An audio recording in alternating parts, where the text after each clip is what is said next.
okay? Because there's two parts which I can shit at, to be pardon my French.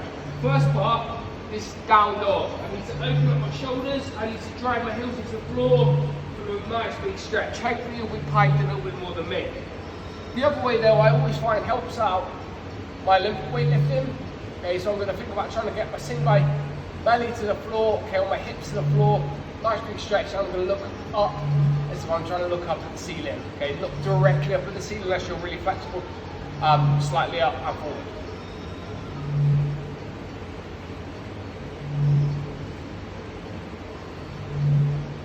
Once we've done that, we're going to go straight into some Sansa stretch. My preference would be for you to lunge into each one, okay, but again, it's up to you. Nice big lean forward, squeeze the glutes, feel the stretch in the hips. That might be enough, it is for me. Okay, but from here, we're going to pull those arms back, increase the stretch all the way up the side. Hopefully open up your lats and shoulders a little bit.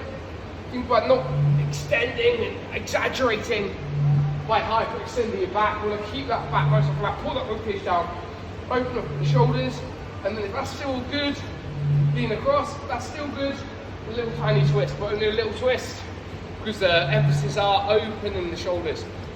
Third exercise we're going to do, okay, if we've got a light kettlebell, we're going to do it with a kettlebell.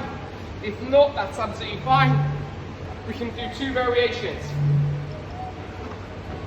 We've got our Kettlebell Windmill. Okay, so I'll show you both with the kettlebell. First, so we've got our Kettlebell Windmill, so we'll kind of hinge a little bit, push to the side, tap the floor, keep our eyes on the kettlebell nice and strong.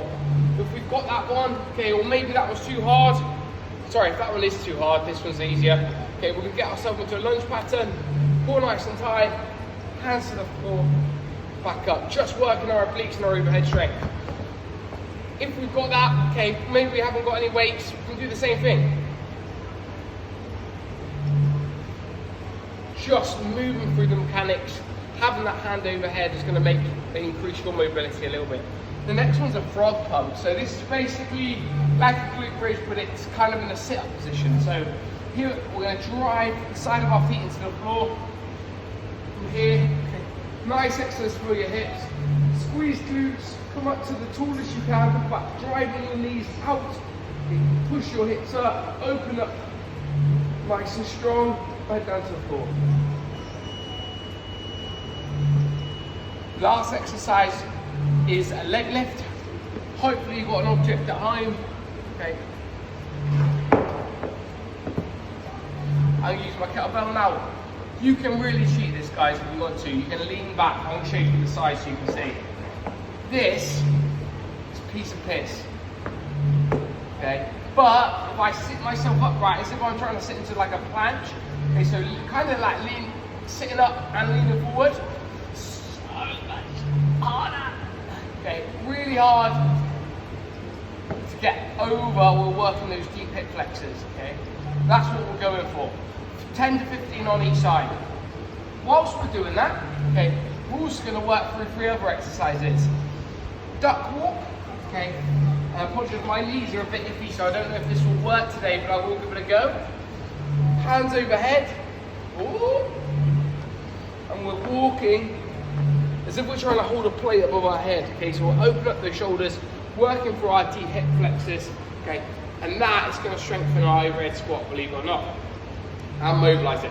The second exercise we're going to do is a bear walk. I don't really need to explain that. There's 2 options: either low bear or stand across it there.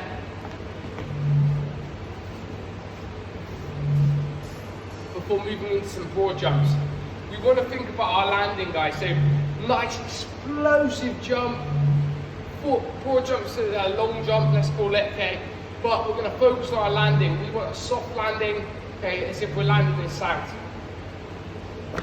Okay? Not straight-legged, leaving ourselves in trouble and